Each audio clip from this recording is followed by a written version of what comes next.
উত্তর চব্বিশ পরগনার নীলগঞ্জ ফাঁড়িতে বিস্ফোরণ। সাত সকালে নীলগঞ্জ পুলিশ ফাঁড়িতে বিস্ফোরণ। ফাঁড়ির মালখানায় মজুদ বাজি থেকে বিস্ফোরণ বলে জানা যাচ্ছে।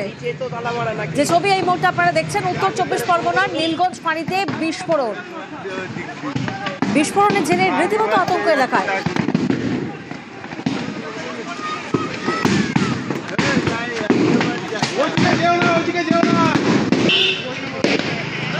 গাড়ি সাইকেল দিয়ে সরে যাবে। নিচে তো তালা মারা নাকি রাকিবদারে ফোন করেছেন। পানি ভরতে যাচ্ছে নাকি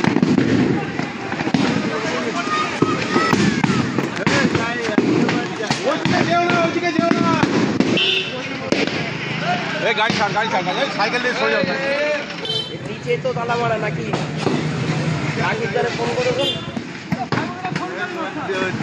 আর এই বিস্ফোরণের ফলে থানা চত্বরে থানার যে গাড়িগুলো রাখা ছিল সেগুলোর অবস্থা কি হচ্ছে একবার দেখুন।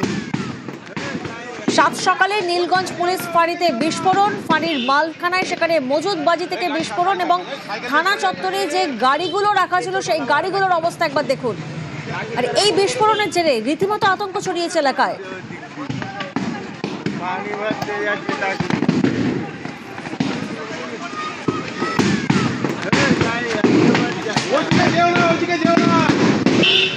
জিয়াউল প্রতিনিধি রয়েছেন এই মুহূর্তে আমাদের সঙ্গে। জিয়াউল, এত বাজি কোথা থেকে এলো, কিভাবে এইভাবে মজুত করে রাখা ছিল?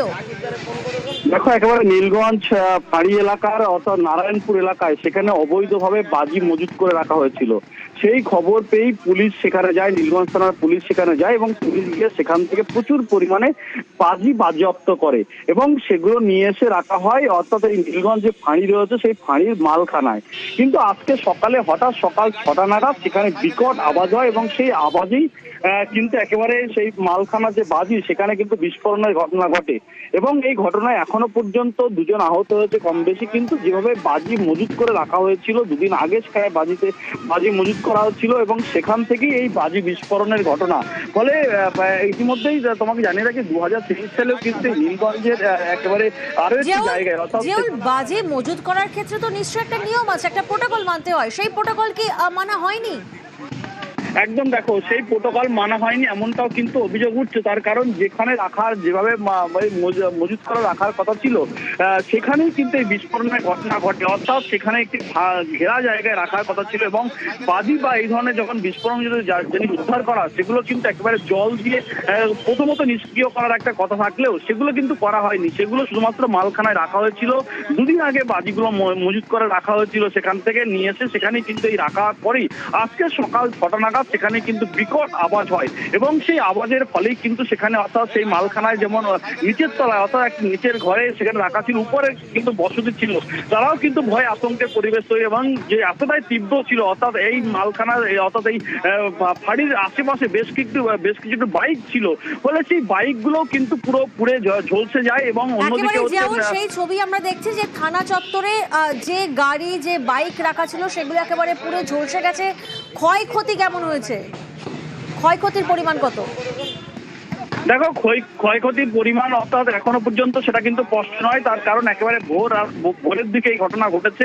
প্রায় না হলে 6 থেকে 7টি বাইক কিন্তু পুরোপুরি ভস্মীভূত হয়ে গেছে, ফলে আগুন লেগেছে সেগুলোই এবং অর্থাৎ সেখানে বিকট আওয়াজ, সেই আওয়াজ এবং অন্যদিকে হচ্ছে ধোঁয়া, আগুন। ফলে সেই আগুনের তাপেও কিন্তু একাধিক যে বাড়ি ছিল সেই তারাও কিন্তু আতঙ্কের পরিবেশ সেখানে তৈরি হয়। ফলে সবাই এলাকা ছেড়ে অন্যত্র কিন্তু আশ্রয় নেয়। কিন্তু যেভাবে এই বাজি মজুদ ছিল, বিশাল পরিমাণে বাজি যে একদিকে মজুদ ছিল, অন্যদিকে হচ্ছে বাজি তৈরির মশলা, অর্থাৎ এই যে সেখানে কিন্তু কাঁচামাল সেখানে মজুদ ছিল।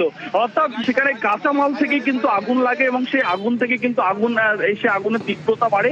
ফলে যেভাবে এই বাজি তৈরি কারখানায় মজুদ এবং সেখানে বারুদ অর্থাৎ প্রচুর পরিমাণে বারুদও সেখানে ছিল, সেগুলো কিন্তু একেবারে সেই মালখানায় রাখা হয়েছিল এবং সেখানেই আগুন লাগে। জিয়াউল, যে ছবি আমরা দেখছি সেই ছবি দেখে বোঝা যাচ্ছে মানে উত্তর চব্বিশ পরগনার এই যে নীলগঞ্জ ফাঁড়ি এলাকা সেটা তো একটা রেসিডেন্সিয়াল এলাকা। স্থানীয়রা কি বলছেন? দেখো, স্থানীয়রা কিন্তু একটা ভয়ের আতঙ্কের পরিবেশ তৈরি হয়েছে। তার কারণ তারাও কিন্তু বারংবার বলছেন যে যেভাবে এই মালখানায় রাখা হয়েছে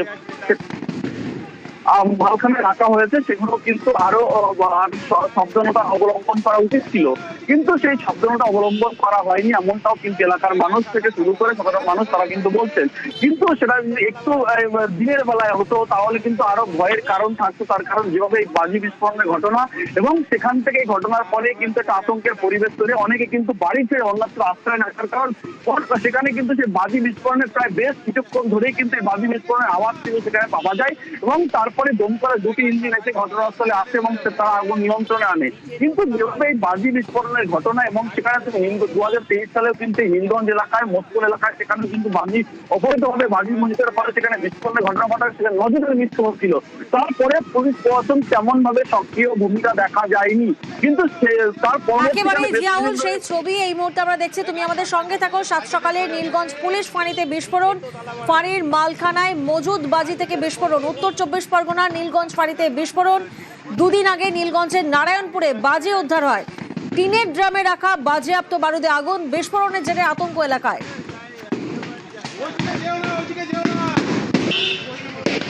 ছটার দিকে দেখেছি ক্যামেরায় আগুন লেগেছে, তবে জানতে পেরেছি যে ওরা কালকে কিছু বাজি বাজেয়াপ্ত করে রেখেছিল, এখানে রাখার পর সেটা এখন হয়েছে। বাকিটা দেখার বিষয় এখন কি হচ্ছে। এটা আনুমানিক কত ক্ষতি হয়েছে আপনার? টাকাও আগুন লেগে গেছে। টাকাতেও আগুন লেগে গেছে। কয়েকটা গাড়িও পুড়ে গেছে, আগুন লেগে গেছে দেখা যাচ্ছে। 7 থেকে 8টার ওপর গাড়ি নষ্ট হয়ে গেছে। আগুনটা মানে আপন ইচ্ছায় লেগে গেছে। টিংটা এখানে বসানো ছিল, আগুনটা টিঙে থেকে ধরেছে, ধরার পরে তারপরে মিনিমাম 5 মিনিট মতন টিংটা জ্বলার পরে তারপরে ওই বাজির ইয়েতে গিয়ে জ্বলেছে। আমি ওখান থেকে দেখছি আগুনটা লেগেছে, তা আমি চিল্লাচিল্লি করছি আর তখন বাজি ফুটেছে, তো চারিদিকে লোক সব উঠে গেছে, চারিদিকে বাজি আগুন টাগুন সব ছিটিয়ে গেছে। আমার তো তখন গা হাত কাঁপছে, আমি কাকে ডাকবো সেই সময়, তখন আমরা ভয়তে ওইদিকে